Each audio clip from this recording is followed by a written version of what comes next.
June నెల 2026 సంవత్సరంలో గోచార ఫలితాలు ద్వాదశ రాశుల వారికి ఏ విధంగా ఉంటాయో తెలుసుకునే ప్రయత్నం చేద్దాము. కుంభరాశి వారికి జూన్ నెల 2026 సంవత్సరంలో గోచార ఫలితాలు ఏ విధంగా ఉంటాయో సశాస్త్రీయమైన పద్ధతిలో తెలుసుకునే ప్రయత్నం చేద్దాము. కుంభరాశి వారికి జన్మంలోనే రాహు జన్మంలోనే రాహు అన్నట్టయితే మీకేమవుతుంది?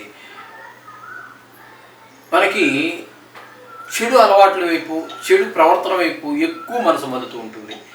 దానికి తోడు ఈ విషక్రిములు ఉన్నాయి చూసారా, బొద్దింకలు, బల్లులు, దోమలు, తేళ్ళు, జర్రులు, పాములు, ఇట్లాంటి వాటి వలన కూడా కొన్ని ఇబ్బందులు ఏర్పడేటటువంటి అవకాశం ఉన్నది.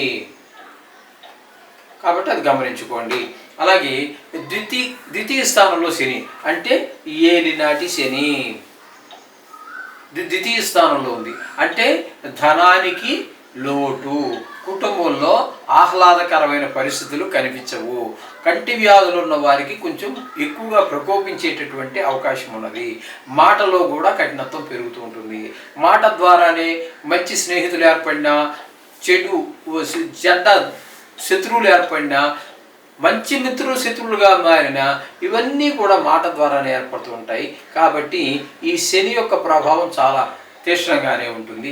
ఇక కుజుని యొక్క సంచారం తీసుకున్నట్టయితే తృతీయ స్థానంలో 20 రోజులు, చతుర్థ స్థానంలో 10 రోజులు సంచారం చేస్తూ ఉన్నారు.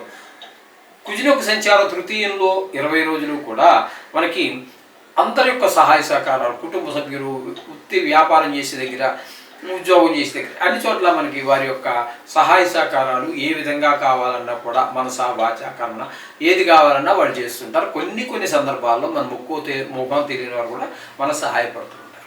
ఇక 10 రోజుల పాటు 4వ స్థానంలో సంచారం చేస్తున్నారు చూడండి. అక్కడ భూమి, విద్య, గృహము ఇత్యాది విషయాల్లో మనకి ఇబ్బందులు ఏర్పరిచేటువంటి అవకాశం ఉంది.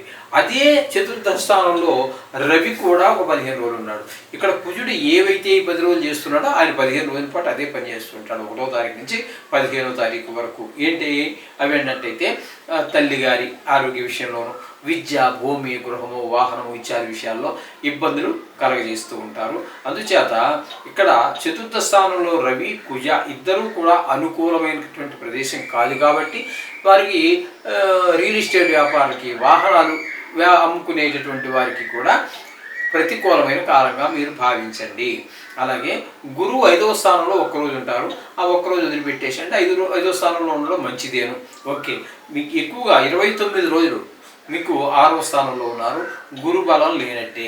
తద్వారా అనారోగ్యాలు పొడచూపేటువంటి అవకాశం ఉంటుంది.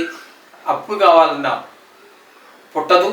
మీరెవరికైనా అప్పు ఉంటే దాన్ని ఇచ్చేయాలని చెప్పేసి మాట ఇచ్చేశారు, కానీ ఎలా ఇవ్వాలో తెలియనటువంటి పరిస్థితులు ఏర్పడుతూ ఉంటాయి గురువు 6వ స్థానంలో ఉండటం వలన. ఇకపోతే శుక్రుని యొక్క సంచారం తీసుకున్నట్టయితే 5వ స్థానంలో ఒక 8 రోజులు, 6వ స్థానంలో 22 రోజులు. 5వ స్థానంలో ఉన్నటువంటి రోజుల్లో సంతానం మీద, పిల్లల మీద మంచి ప్రభావం చూపించినప్పటికీ 6వ స్థానం దగ్గరికి వచ్చేటప్పటికి దుష్ప్రభావం చూపిస్తూ ఉంటాడు. రోగాలు, రుణాలు అవన్నీ కలగజేస్తూ ఉంటాడు. అలాగే బుధుని యొక్క సంచారం తీసుకున్నట్టయితే 5వ స్థానంలో మీకు 22 రోజులు ఉన్నారు. పంచమ స్థానంలో ఆయన ఉన్నప్పుడు సంతానం మీద దుష్ప్రభావాలు. ఈ పంచమ స్థానంలో గురువు 1 రోజు, శుక్రుడు 8 రోజులు, బుధుడు 22 రోజులు, రవి 16 రోజులు. వీళ్ళందరూ కూడా సంతానం మీద దుష్ప్రభావం, 5 గ్రహాల యొక్క దుష్ప్రభావం ఉంది. కాబట్టి పిల్లల్ని ఆట ఆడుకునేటప్పుడు కూడా ఫ్రీగా వదలకండి. దెబ్బలు తగిలించుకునే అవకాశం ఉంటుంది. పక్క పిల్లలతో గొడవలు పెట్టుకునే అవకాశం ఉంటుంది. తగు జాగ్రత్త తీసుకోండి. చదువు కూడా దగ్గర నుండి చదివించుకోండి. ఇక 6వ స్థానం దగ్గరికి వచ్చే గురువు, శుక్రుడు, బుధుడు ముగ్గురు ఉన్నారు. ఇక్కడికి వచ్చేటప్పటికి ఈ 6వ స్థానంలో శుక్రుడు అనుకూలుడు కాదు, గురువు అనుకూలుడు కాదు. ఇక బుధుడు మాత్రం 8 రోజులు అనుకూలుడు. కాబట్టి ఆరోగ్య విషయంలో తగు జాగ్రత్త తీసుకోండి. అప్పుల విషయంలో కొత్త అప్పులు చేయకండి. అలాగే పాత అప్పులు తీర్చే ప్రయత్నం చెయ్యండి. మళ్ళీ ఒక అప్పుకి ఇంకో అప్పు చేసుకుంటూ పోతూ ఉంటే అది ఆఖరికి మనం ఆ అప్పుల్లోంచి బయటపడే మార్గం కనిపించకుండా పోతుంది. తద్వారా మనిషి ఎంత మంచివాడైనా, ఎంత సుగుణవంతుడైనా అపఖ్యాతి పాలవటము, అక్కర్లేనటువంటి మాటలు, అప్పు ఎవరైతే మనకి ఇచ్చారో వారి చేత మనము మాటలు వినిపించుకోవటం లాంటి దురదృష్టకరమైనటువంటి సంఘటనలు చూడవలసి వస్తుంది. అలాగే 7వ స్థానంలో కేతు గ్రహ సంచారం జరుగుతుంది. ఇది భార్యాభర్తల మధ్యన, భాగస్వామ్యంలో వ్యాపారం చేసేవారి మధ్యన, అనేక రకాలైనటువంటి ఇబ్బందులు గురి చేస్తూ ఉంటుంది. ఈ విషయంలో కూడా జాగ్రత్తగా చూసుకోండి. చెప్పాలి అన్నట్టయితే ఇప్పుడు మన కుంభరాశి వారికి రాహు బాగలేడు, శని బాగలేడు, కేతు బాగలేడు, అన్ని చాలా గ్రహాలు మనకి, గురువు బాగలేడు. మనకి చెప్పాలి అన్నట్టయితే మరి అందంగా ఉన్నటువంటి గ్రహం చాలా తక్కువగా ఉన్నాయి. కాబట్టి తగు జాగ్రత్త తీసుకుంటూ ఉండండి. చాలా జాగ్రత్తగా ఉండవలసినటువంటి పరిస్థితి కుంభరాశి వారు. ఎవ్వరికి డబ్బులు ఒక రూపాయి కూడా అనవసరంగా ఖర్చు పెట్టకండి. ఎవరికి షూరిటీలు లాంటివి ఎవరికి ఉండకండి. రోజు నవగ్రహ జపం చేసుకోండి. ఇంకా వీలైనట్టయితే మనం ఈ పెద్ద గ్రహాలైనటువంటి గురువుకి, శనికి, రాహుకి, కేతువుకి 4 గ్రహాలు ప్రధాన గ్రహాలు. ఈ ప్రధాన గ్రహాలు 4కి కూడా మీరు దానం ఇచ్చుకోవటం, లేకపోతే వీలైనన్ని సార్లు, అంటే ఎన్ని రోజులు వీలైతే అన్ని రోజులు ఈ నెలలో, మీరు నెలలోనే కాదు సంవత్సరంలో కూడా చెప్పుకోవచ్చు. కాబట్టి వీటికి ఏదైనా దానాలు ఇచ్చుకోవటం, లేకపోతే నవగ్రహ పూజ చేయించుకోవటం, మీ ఆర్థిక పరిస్థితి బాగుంటే జప హోమాదులు చేయించుకోండి.